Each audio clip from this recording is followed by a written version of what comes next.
এখন সুখৰ সংসাৰ তেওঁলোকে আজি চলাই আছে।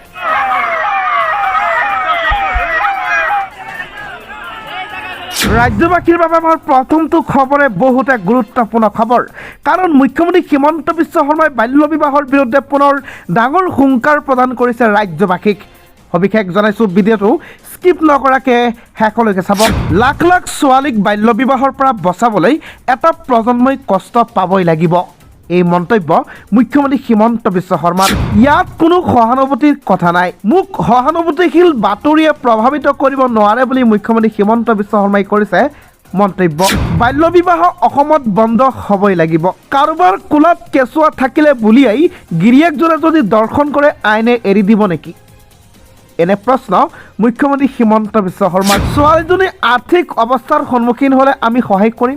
লাখ লাখ ছোৱালীক বাল্য বিবাহৰ পৰা যদি বচাব চেষ্টা কৰা হয় তেনেহ'লে এটা প্ৰজন্মই কষ্ট পাবই লাগিব বুলি মুখ্যমন্ত্ৰী ডক্টৰ হিমন্ত বিশ্ব শৰ্মাই কৰিছে ডাঙৰ মন্তব্য। ইয়াৰ লগতে প্ৰশ্ন কৰিছে, যদি কাৰোবাৰ কোলাত কেঁচুৱা থাকে আৰু সেইজন স্বামীয়ে যদি বেলেগত দৰ্শন কৰে তেনেহ'লে আইনে তাক এৰি দিব নেকি? তাতে সহানুভূতি চলিব নেকি? চৰকাৰে যদি চেম্পিটি দেখাব লাগে বেলেগ ৰাস্তাত চেম্পিটি দেখাব, কিন্তু এই ক্ষেত্ৰত কোনো ধৰণৰ সহানুভূতিৰ কথা নাহে। সিহঁতক কোনো পৰ্যায় ৰেহাই দিয়া নহ'ব বুলি মুখ্যমন্ত্ৰী হিমন্ত বিশ্ব শৰ্মাই ডাঙৰ মন্তব্য কৰিছে। ইয়াৰ লগতে তেওঁ কৈছে যে যিসকল ব্যক্তিয়ে 2014 আগতে বিয়া পাতিছে, অৰ্থাৎ 14 বছৰীয়া নাবালিকাক যিসকলে বিয়া পাতিছে সিহঁতৰ কেতিয়াও জামিন নহয়, কিন্তু 14ৰ ওপৰত থকা যিসকল ব্যক্তিয়ে বিয়া পাতিছে সিহঁতক জামিন প্ৰদান কৰিব মুখ্যমন্ত্ৰী হিমন্ত বিশ্ব শৰ্মাই কৰিছে ডাঙৰ মন্তব্য। আপোনালোকৰ মন্তব্য কি ভিডিঅ'টোৰ কমেণ্টত জনাব। শান্তিৰে চলি থকা সংসাৰত জুই লগাইছে হিমন্ত বিশ্ব শৰ্মাই। বহুতকেইটা ৰাজনৈতিক খবৰ, ৰাজনৈতিক মন্তব্য আপোনালোকৰ মাজত তুলি ধৰিছোঁ, গতিকে ভিডিঅ'টো স্কিপ নকৰিব। হাজাৰ হাজাৰ পৰিয়ালৰ সংসাৰত জুই লগাইছে হিমন্ত বিশ্ব শৰ্মাই। ৰিপুণ বৰা সৰব মুখ্যমন্ত্ৰীৰ বাল্য বিবাহ বিৰোধী অভিযানৰ বিৰুদ্ধে। শান্তিৰে চলি থকা সংসাৰত জুই লগাইছে মুখ্যমন্ত্ৰী হিমন্ত বিশ্ব শৰ্মাই বুলি মন্তব্য কৰিছে ৰিপুণ বৰাই। হাজাৰ হাজাৰ পৰিয়ালৰ সংসাৰত জুই লগাইছে হিমন্ত বিশ্ব শৰ্মাই। ইয়াৰ লগতে কৈছে যিসকলৰ পৰিয়াল এতিয়া সুখত আছে, যিসকল সুখত জীৱন যাপন কৰিছে, সিহঁতৰ মাজত যেতিয়া বিলীন হৈ গৈছে, সিহঁতৰ মৰম চেনেহবিলাক একৰ হৈ গৈছে, এতিয়া দুই এটা ল'ৰা ছোৱালীৰ মা দেউতাক হৈছে, সিহঁতক ধৰি কি লাভ হ'ব? সিহঁতক ধৰি কি কৰিব বিচাৰিছে চৰকাৰে? যদি ৰিচেণ্টলি যদি কৰিব বিচাৰে চৰকাৰে কৰক, কিন্তু আগতে যিসকলে বিয়া পাতিছে, যিসকলে ভুল কৰিছে অলৰেডি, সিহঁতক এতিয়া শাস্তি দিয়াৰ প্ৰয়োজন নাই, কাৰণ সেইসকল মানুহ এতিয়া ক'ত যাব আৰু কি কৰিব? চৰকাৰৰ 1250 টকাৰ লগতে সেই চাউল বা ৰেচনত চলিব নেকি?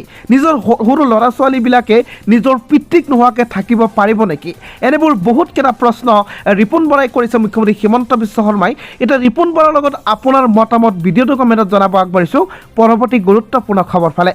ৰাজ্যবাসীৰ বাবে ওলাইছে আন এক বহুতে গুৰুত্বপূৰ্ণ খবৰ, বহুতে ভাল খবৰ বুলি ক'ব লাগিব, কাৰণ অবৈধ শ্ৰমিক গ্ৰেপ্তাৰৰ ক্ষেত্ৰত নৰম হ'বলৈ বাধ্য হ'ল হিমন্ত চৰকাৰ। হয় বন্ধু বান্ধৱীসকল, এতিয়া গ্ৰেপ্তাৰ নকৰে অবৈধ স্বামীসকলক, কিন্তু তাৰ পৰিৱৰ্তে কৰিব কিছুমান এনেকুৱা ব্যৱস্থা যিকেইটা আপুনি জনাটো বহুতে জৰুৰী। ভিডিঅ'টো অলপ স্কিপ নকৰাকৈ শেষলৈকে চাব।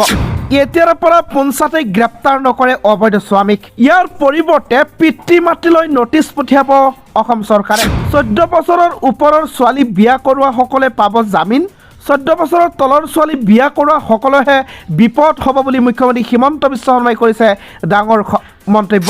অবৈধ স্বামীৰ গ্ৰেপ্তাৰৰ পৰিৱৰ্তে জিলাই জিলাই কাজি নিয়ন্ত্ৰণৰ ব্যৱস্থা কৰিব। এতিয়াৰ পৰা পঞ্চায়তে গ্ৰেপ্তাৰ নকৰে অবৈধ স্বামীক বুলি মুখ্যমন্ত্ৰী হিমন্ত বিশ্ব শৰ্মাই কৰিছে ডাঙৰ মন্তব্য। উপায়ুক্তই কাজিসকলক নিয়ন্ত্ৰণৰ ব্যৱস্থা কৰিব বুলি মন্তব্য কৰিছে। জিলাই জিলাই হেল্পলাইন নম্বৰ মুকলি কৰিব অসম চৰকাৰে। মুখ্যমন্ত্ৰী হিমন্ত বিশ্ব শৰ্মাৰ এই বৃহৎ ঘোষণা। অবৈধ স্বামীৰ গ্ৰেপ্তাৰৰ ক্ষেত্ৰত নৰম হ'বলৈ বাধ্য হ'ল হিমন্ত চৰকাৰ। এতিয়াৰ পৰা পঞ্চায়তে গ্ৰেপ্তাৰ নকৰে অবৈধ স্বামীক বুলি মুখ্যমন্ত্ৰী হিমন্ত বিশ্ব শৰ্মাৰ ডাঙৰ ঘোষণা। আৰু ইতিমধ্যে মুখ্যমন্ত্ৰী হিমন্ত বিশ্ব শৰ্মাৰ ডাঙৰ মন্তব্য, বহুতে ডাঙৰ মন্তব্য কৰিছে মুখ্যমন্ত্ৰী হিমন্ত বিশ্ব শৰ্মা। আপুনি জনাটো বহুতে জৰুৰী। 14 বছৰৰ তলৰ ছোৱালী বিয়া পতাসকলে জামিন নাপায় বুলি মুখ্যমন্ত্ৰী হিমন্ত বিশ্ব শৰ্মাই কৰিছে মন্তব্য। ইয়াৰ লগতে আৰু কেইবাটাও গুৰুত্বপূৰ্ণ মন্তব্য কৰিছে। ভিডিঅ'টো শেষলৈকে চাই থাকিব, ভিডিঅ'টো স্কিপ নকৰিব। 14 বছৰৰ তলৰ ছোৱালী বিয়া পতাসকলে জামিন নাপায়, মুখ্যমন্ত্ৰীৰ স্পষ্ট মন্তব্য। 2026 বিধানসভা নিৰ্বাচনৰ আগলৈকে চলিব বাল্য বিবাহ বিৰোধী অভিযান, আৰু এই অভিযান চলিয়ে থাকিব। 14 বছৰৰ ওপৰৰ বিয়া পতাসকলে লাভ কৰিব জামিন, কিন্তু 14 বছৰৰ তলৰ সকলে কেতিয়াও জামিন লাভ নকৰে বুলি মুখ্যমন্ত্ৰী হিমন্ত বিশ্ব শৰ্মাৰ মন্তব্য। মুখ্যমন্ত্ৰী হিমন্ত বিশ্ব শৰ্মাৰ স্পষ্ট মন্তব্য যে 14 বছৰৰ তলৰ ল'ৰা ছোৱালী দুয়োটাই জেলত যাব লাগিব আৰু জামিন নাপায়। লগতে গাৰ্জেন যিসকলে বিয়াটো পতাই দিছে, কাজী বা পুৰোহিত যিয়ে নহওক, সকলোৱে যাব লাগিব 2 বছৰৰ কাৰণে সশ্ৰম কাৰাদণ্ডত আৰু জামিনবিহীনভাৱে ইহঁতে থাকিব লাগিব বুলি মুখ্যমন্ত্ৰী কৰিছে ডাঙৰ মন্তব্য।